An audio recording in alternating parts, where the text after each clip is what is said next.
ඉතින් යාළුවනේ අදත් ඔයගොල්ලෝ හැමෝම ආදරෙන් පිළිගන්නවා MyHub China YouTube channel එකට like කරන්න, share කරන්න, support එකක් දෙන්න, subscribe කරලා නැත්නම් subscribe කරන්න කියලා ආදරෙන් ඉල්ලනවා හැමෝගෙම. ඉතින් ඕගොල්ලන්ට මතක ඇති දැන් මාස කීපයකට කලින් ප්‍රසිද්ධ පාසලක ශිෂ්‍ය නායකයෙක් කියපු අපේ මල්ලි කෙනෙක්ගේ වීඩියෝ වාගේ ලීක් වුණා. ඒකේ තිබුණේ සිය පාසලේ ගුරුවරියන් සමග WhatsApp වලින් වීඩියෝ කෝල් ගත්තු ටිකක් තමයි මේ මල්ලි. ඉතින් අපි ඒක ගැන පස්සේ කතා කරමු. ඒ වගේ ඒ වීඩියෝ කෝල් වල නිර්වත් වීඩියෝ දර්ශන තිබුණා. ඉතින් ඒ ටික ලීක් වුණා. ලීක් වෙලා WhatsApp group ඉන්ටර්නෙට් එකේ හැම තැනම ඒ වීඩියෝ ටික ගිහිල්ලා ඒ මල්ලිට එතකොට ඒ ගුරුවරියන්ට පාර බැහැලා යන්න බැරි තත්ත්වයක් උදා වෙන්න ඇති කියලා අපි හිතමු. ඒගොල්ලන්ට බොහොම ලැජ්ජාවට පත් වෙන සිද්ධි ටිකක් තමයි ඒ දවස්වල උනේ. මම අද මේ ආවේ මේ වගේ අපේ වීඩියෝ ලීක් නොවි පරිස්සම් කරගන්න පුංචි පුංචි ටිප්ස් ටිකක්. ගොඩාක් අය කරන වැඩක් තමයි අපි ඉතින් යාළු වෙලා ඉන්න ගෑන් ළමයට හෝ පිරිමි ළමයට තමන්ගේ නිර්වත් ඡායාරූප ෆෝන් එකෙන් WhatsApp වලින් යවන්න පෙළඹෙනවා වින්දනය උදෙසා. ඒ වගේ දේවල් ඉතින් සාමාන්‍ය වෙන දේවල් ඉතින් දැන් අද කාලේ සාමාන්‍යයෙන් ඉස්කෝලේ යන නංගිල මල්ලිලා බොහොම සාමාන්‍ය දෙයක් මේක. එහෙම යවද්දී ඔයගොල්ලෝ කල්පනා කරලා බලන්න ඒ ගන්න වීඩියෝස් වල ඔයාගේ මූණ දාන්නම ඕනේද කියලා පොඩ්ඩක් හිතලා බලන්න. මොකද මූණ නැතුව තමන්ගේ ඒ වගේ ඡායාරූප ලීක් වුණත් ලොකු ගැටලුවක් වෙන්නේ නැහැ. මොකද කවුද කියලා අඳුරගන්න බැරි හින්දා. මූණත් එක්ක තියෙන වීඩියෝ ඒ වගේ ලීක් වුණොත් ලොකු ප්‍රශ්නයක් වෙනවා. ඒක හින්දා අපිට ලේසියෙන්ම ඒක මගහරව ගන්න තියෙන වැඩේ තමයි මූණ නැතුව අපේ ඡායාරූප ඒව නැත්තම් ඒ කියන්නේ ෆොටෝස් වීඩියෝස් ගන්න එක. ඉතින් තව වෙන ලොකුම අවුලක් තමයි අපි හිතමුකෝ අපි මේක රෙකෝඩ් කරන්නේ ෆෝන් එකෙන් හෝ ලැප් එකෙන් කියලා. ඉතින් අපි ලැප් එකේ හරි ෆෝන් එකේ හරි මේ වගේ නිර්වත් ඡායාරූප ගත්තාම සමහර විට මේ ලැප් එක හරි ෆෝන් එක හරි කැඩෙනවා එකපාරට ඔන් වෙන්න නැතුව යනවා. අපි ඊට පස්සේ මේක ගිහිල්ලා දෙනවා හදන තැනකට. ඉතින් ඒ රෙපෙයාර් කරන ෂොප් එකේ ඉන්න අයියා ටක් ටක් ගාලා මේ වීඩියෝ ටික ෂේප් එකේ මේ ෆොටෝස් ටික ෂේප් එකේ අරගෙන ලීක් කරන්න ඉඩක් තියෙනවා. ඒක නිසා අපිට පුළුවන් ඉතින් ලැප් එකක් වගේ ඒ වගේ රහස් ඡායාරූප තියෙන ලැප් එකක් අපි හදන්න දෙනවා නම් ලැප් එකක නම් හાર્ඩ් ඩිස්ක් එක හෝ SSD එක නැත්නම් NVMe එක ගලවලා රෙපෙයාර් එකට දෙන්න. එතකොට data ටික තියෙන්නේ අපි අතේ කියලා අපිට සහතිකයක් තියෙනවනේ. ඉතින් එහෙම පුළුවන් ලැප් එක ගන්න. හැබැයි මොබයිල් ෆෝන් වල නම් මේක පොඩ්ඩක් අමාරුයි වැඩේ. මොකද මොබයිල් ෆෝන් වල ගොඩක් වෙලාවට බෝඩ් එකේම තියෙන චිප් එක ගන්න තියෙන මෙමරි එක අපිට ගැටලුවක් වෙනවා. ඒක ගලවලා අපිට තියාගෙන ෆෝන් එක හදා දෙන්න කියලා දෙන්න විදිහක් නැහැ. ඒ වගේ වෙලාවක ගොඩාක් ෆෝන් රිපෙයාර් වලදී මේ ලීක් වෙච්ච සිද්ධි වෙන්න පුළුවන්. අන්න ඒ වෙලාවෙත් තමයි අර මම මුලින් කියපු විදිහට ඕගොල්ලෝ මූණ නැතුව බෙල්ල මෙතනින් පල්ලෙහා විතරක් වීඩියෝ කරලා ෆොටෝ ගහලා තිබුණා නම් ඔයාලා මෙතෙන්දී ආරක්ෂිතයි. මොකද ෆෝන් කඩේ අයියාතින් ලීක් වුණත් බය වෙන්න දෙයක් නැහැ. තව ඉතින් පිරිමි ළමයෙක්ගේ ඡායාරූප නම් පිරිමි ළමයෙක්ට ඉතින් මේවා ෆෝන් කඩේ අයියා දැක්ක කියලා ලොකු ප්‍රශ්නයක් නැහැ. හැබැයි ගෑල් ළමයෙක්ගේ ඡායාරූප ෆෝන් කඩේ අයියා දැක්කොත් පුංචි අවාසියක් වෙන්න පුළුවන්. මූණ නැතු වුණත් දැක්කොත් මොකද ෆෝන් කඩේ අයියා ගේන ළමයාව දකින්නවනේ. එතකොට සමහර විට ෆෝන් කඩේ අයියා ටෝක් කරලා ගහන්න වගේ ලයින් එකක් දෙන්න ඉඩ තියෙනවා.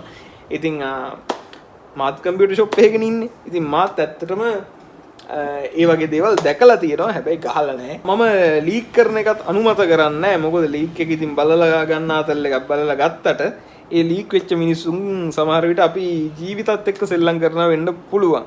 දරා ගන්න බැරි කෙනෙක් නම් බෙල්ල වෙලා දා ගන්න වහ ටිකක් බොන්න ඒ වගේ දිවිනසා ගන්න උනත් පෙළමෙන්න ඉඩ තියෙනවනේ. ඒකින්ද ඉතින් ලීක් වැඩේ නම් එච්චරම හොඳ දෙයක් නෙමෙයි. හැම වෙලේම මතක තියාගන්න අපි මොනවා හරි ඩිජිටල් මීඩියා එකකට ඒ කියන්නේ ෆෝන් එකකට ලැප් එකකට අපේ ෆොටෝ එකක් දාලා ඒක ඩීලීට් කරත් ඒක ෆෝන් එකෙන් ඩීලීට් කරත් අපි කොහොම කරත් රීකවරි කිරීමේ හැකියාවක් ඒ කියන්නේ ආයි ගන්න පුළුවන් හැකියාවක් නැහැ කියලා අපි හිතන්න හොඳ නැහැ. මොකද තාක්ෂණයේ තියෙනවා රීකවරි සොෆ්ට්වෙයාර්ස් තියෙනවා පේඩ් ඒවා ප්‍රොෆෙෂනල් ඒවා තියෙනවා. ඒ වෙයින් අපි මකපු දේවල් ආපහු ගන්න තියෙන chance එක ගොඩක් වැඩි.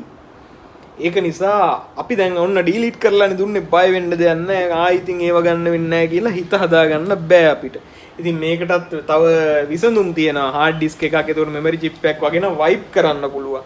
ඒ කියන්නේ මේවා තියෙනවා අපේ තියෙන data වෙන කෙනෙක්ට ගන්න බැරි වෙන්න ආයි ඒ මකපු data එක උඩින් වෙන වෙන data write කරනවා. එතකොට අර කලින් data එක අපිට recover කරන්න තියෙන chance එක එන්න අඩු වෙන්න නැති කරලා දාන්න වුණත් පුළුවන්. ඉතින් ඒ වගේ ඇඩ්වාන්ස් වැඩ කරනවා සාමාන්‍යයෙන් වැඩ දන්න අය නම් ඉතින් අනිත් අය උනත් එහෙම කරත් ඒත් එහෙම රීරයිට් කරත් ගන්න පුළුවන් හැකියාවක් තියෙනවා කියලා කියනවා.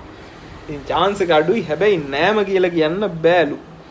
ඒක නිසා ඉතින් මම මුලින්ම කිව්වා වගේ බෙල්ලෙන් යට ෆොටෝස් සහ වීඩියෝ ගත්තා නම් මේ හැම එකකින්ම බේරිලා. එතකොට ඔයාව කාටවත් ඔයාලට බලපෑම් කරන්න බෑ ඔයාගේ නිර්වත් ඡායාරූප වීඩියෝ තියෙනවා කියලා. දැන් ඉතින් AI තියෙන නිසා ගොඩක් අය ඇත්තට මෙහෙම ලීක් වුණා ෂේප් එකක් දාගන්නවා මේවා මේ AI වලින් හදලා නැත්තම් මම නෙමේ වීඩියෝ වල හිටියේ කියලා.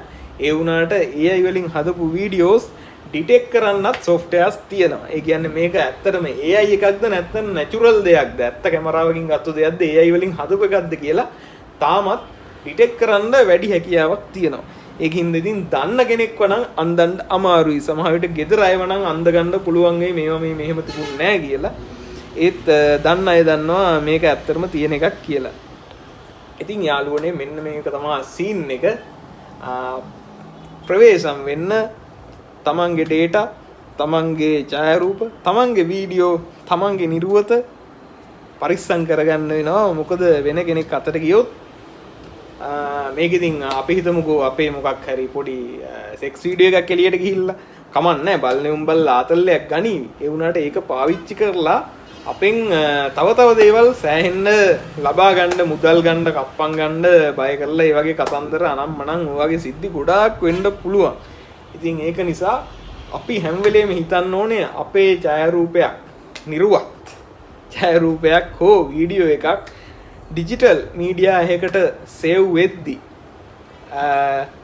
මේක සේව් වුණාට පස්සේ කොහේ යයිද අපිට ෂුවර් කරන්න බෑ. ඩීලීට් කරත් ඒවා මොනවා කරත් වෙන කෙනෙක් අතට යාමේ හැකියාවක් තියෙන. සමහර විට ෆෝන් එක හැක් වෙන්න පුළුවන්. ෆෝන් එකට දාලා තියෙන වෙන ඇප් එකක් අපේ data ඇදලා එළියට දාන්න පුළුවන්. මොකද permission ගැන අපි ලොකුවට හිතන්නේ නැහැ. අපි දාන ඇප් වල සමහර ඇප් වලින් මුළු ෆෝන් එකේ මෙමරි එකටම ඇක්සස් අරගෙන ඉවරයි. එතකොට අපේ ෆොටෝස් වීඩියෝස් වලටත් ඇක්සස් තියෙනවා. එයාට පුළුවන් ඒ ඇප් එක හරහා එහෙම එළියට අදින්න. ඉතින් මේ වගේ අවදානම් ගොඩක් තියෙනවා. ප්‍රවේශම් වෙන්න ලීක් එකක් වෙන්න ඉඩ තියන්න එපා. ගිහින් එන්න යාළුවනේ ආයි මේ වගේ වීඩියෝ එකකින් හම්බ වෙමු.